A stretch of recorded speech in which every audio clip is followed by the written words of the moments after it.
Billionaire receives a call. Dad, come pick me up. He has no children, but the voice makes him freeze. What chilling secret is about to unravel? The cell phone vibrated on the polished mahogany table. Alexander Grant, 38, frowned when he saw an unknown number on the screen. Normally, he would have ignored it, but something, perhaps the boredom of yet another afternoon signing acquisition contracts, made him answer. Alexander Grant speaking. Dad, is that you? A child's voice, trembling and frightened, sounded on the other end. Can you pick me up from school? The teacher said, Mom's in the hospital. Alexander froze.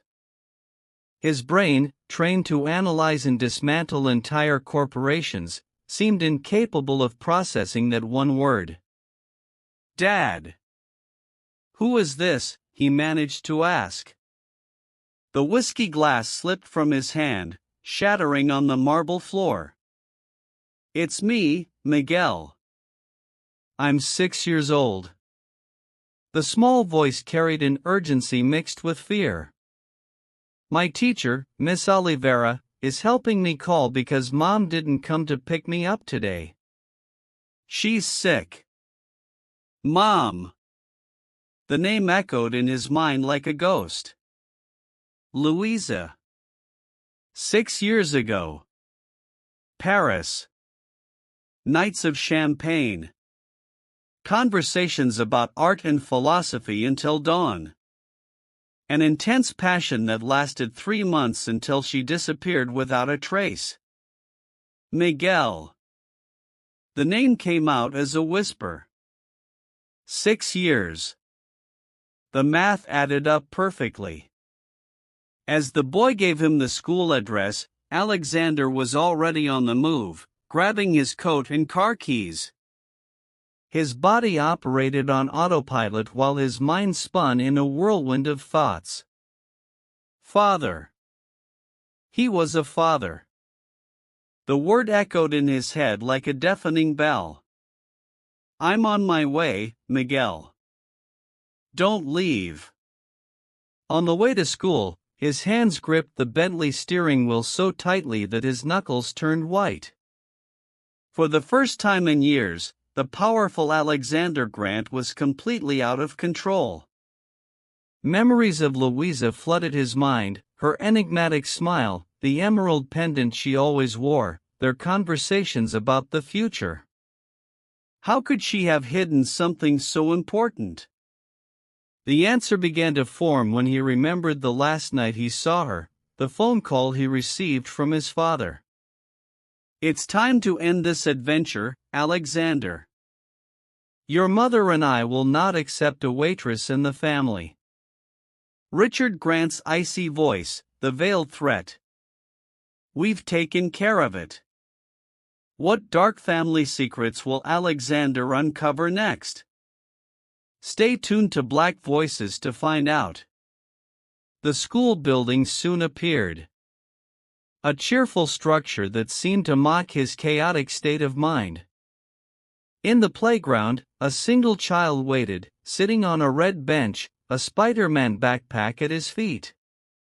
At his side, a woman who must have been Miss Oliveira kept a protective hand on his shoulder. Alexander got out of the car with trembling legs. Each step toward the boy seemed like an eternity. When their eyes finally met, it was like looking into a mirror of the past, but with one crucial difference that hit him like a punch. The boy's black skin.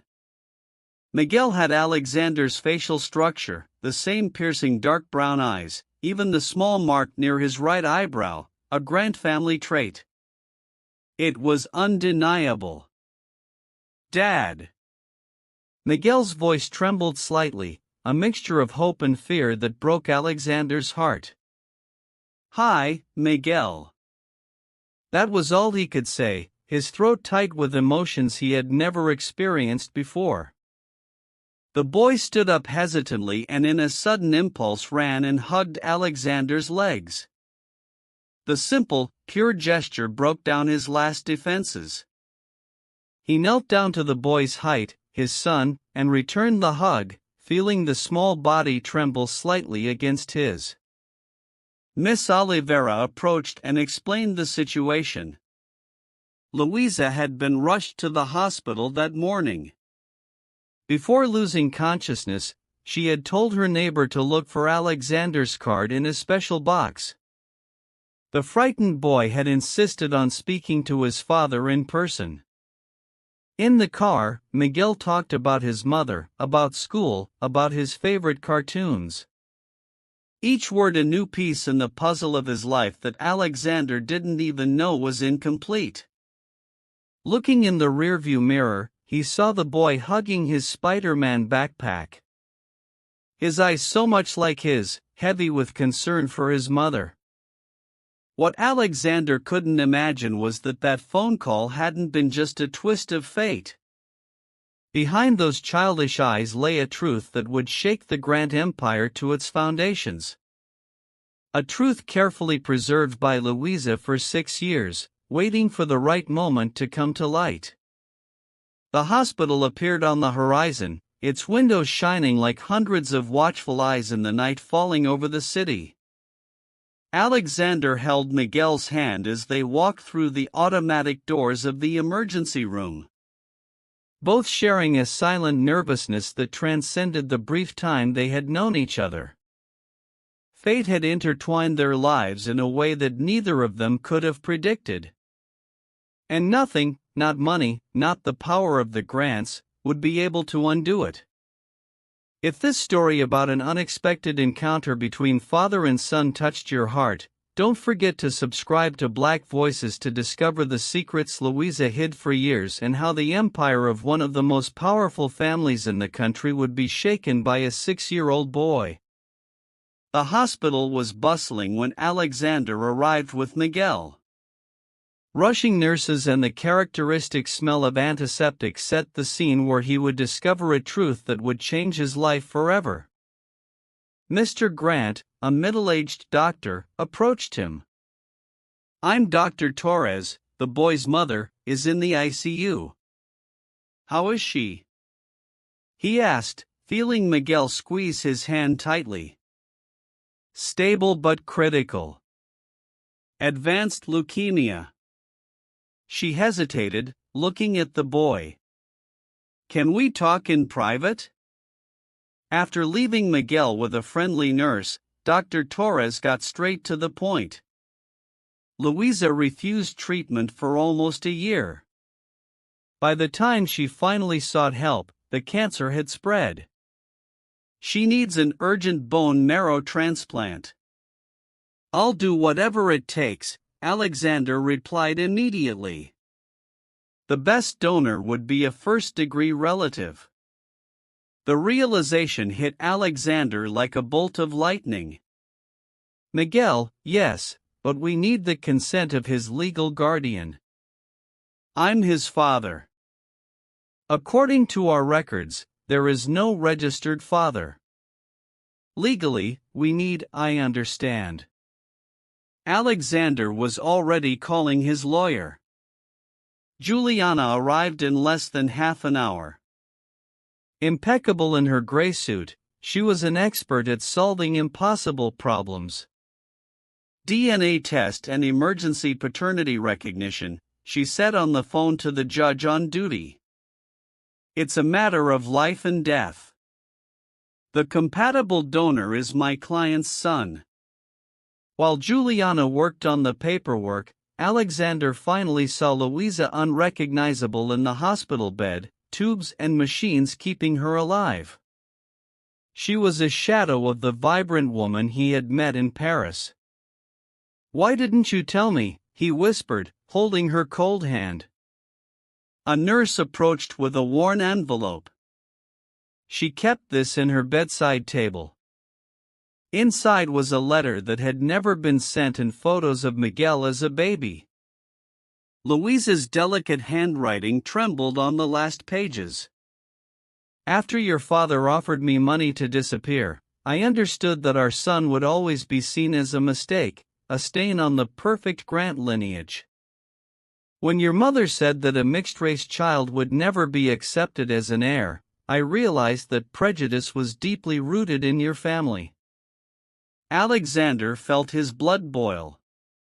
His parents, the respected Richard and Victoria Grant, had manipulated everything, destroyed his chance to know his own son out of pure racial prejudice. The DNA test was a mere formality. One look at Miguel revealed the truth that no laboratory needed to confirm. With a positive result in hand, the judge signed the emergency authorization for the transplant. That night, Alexander took Miguel to his penthouse. The luxurious apartment decorated in cold, impersonal tones suddenly seemed inappropriate for a child. "Is this where you live, Dad?" Miguel asked, his eyes wide at the panoramic view. The word "dad" still sounded strange, but strangely right. "Yes, but we'll make it more colorful for you." The phone rang as he improvised dinner. It was his father. "So, it's true." Richard Grant's icy voice echoed without any greeting. "My detective at the hospital informed me." "Are you recognizing that bastard?" "That bastard?"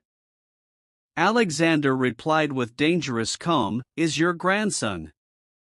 "And yes, I am recognizing my son." "You can't do this. Think of the company. The family." "I'm thinking about my family." "Actually, Alexander, be reasonable. What will our shareholders and partners think when they find out that the next in line is a black boy?" Alexander finished, his voice low and cutting. "Finish the sentence, Dad. Have the courage to say out loud what you really think." The heavy silence on the other end said it all. "There will be a board meeting tomorrow." Richard finally said, "We expect you to attend. I'm sure we can come to an agreement." "An agreement like the one you offered Louisa 6 years ago." After hanging up, he found Miguel drawing in the living room. "What are you doing, champ?" "A drawing for Mom. For when she wakes up." Alexander looked at the drawing. 3 figures holding hands. A woman, a man, and a boy, all smiling under a bright sun. "Dad, is Mom going to be okay?" The question was laden with a worry that no child should carry. "We're doing everything we can," he replied honestly. "And you're going to help? You're very brave." When Miguel fell asleep, Alexander made 3 strategic phone calls to Juliana instructing her to gather all documentation on his parents' actions, to Marcus Chun, his CFO and only true friend of the company, and to Diana Williams, an investigative journalist of the Financial Times. The next morning, the bone marrow donation went smoothly. Miguel, surprisingly calm, faced the procedure with admirable courage. Meanwhile, Alexander received an enigmatic message from Marcus. "Documents found in your father's private safe. You need to see this now." Hours later, leafing through a folder of documents in the hospital cafeteria, Alexander discovered the unimaginable, detailed records of how his parents had systematically destroyed any chance of Louisa contacting him over the past 6 years. Every attempt she had made had been intercepted and sabotaged. What Richard and Victoria Grant could not have foreseen was that the son they had raised to be ruthless in business would now turn those same skills against them. The same calculating coldness they had so admired would be used to expose a truth that would shake the foundations of their family empire. No one in that aristocratic family could have imagined that the 6-year-old boy with a brave heart and black skin would become not only the rightful heir to the Grant Empire, but also the catalyst for a transformation that would destroy decades of prejudice disguised as tradition. And while Miguel fell asleep exhausted after helping save his mother, Alexander quietly planned a revenge that would bring justice not only to his son, but to all those his family had harmed over the years. The Grant Enterprises boardroom was buzzing with tension as the board members waited for Alexander to arrive. Richard Grant, impeccable in his Italian suit, nervously checked his watch. Victoria, his wife, kept a straight face, though her fingers drummed incessantly on the mahogany table. "He's late," muttered one of the board members. As if summoned by those words, the doors opened. Alexander entered, not alone as expected, but accompanied by three people: Juliana, his lawyer; Marcus Chen, chief financial officer; and to Richard and Victoria's horror, Diana Williams, the most feared investigative journalist in the country. "Sorry I'm late," Alexander announced calmly. "I was at the hospital with my son." The word son caused a heavy silence. Richard cleared his throat. "I believe this is a private board meeting. His guests should leave." Alexander smiled, a cold smile he had never directed at his parents before.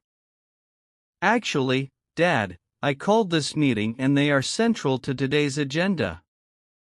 With a gesture, Marcus activated the projector. The first image showed a bank document, a transfer of $2 million to a private security company. "Recognize this, Dad? It's the payment you made to have Louisa followed in Paris."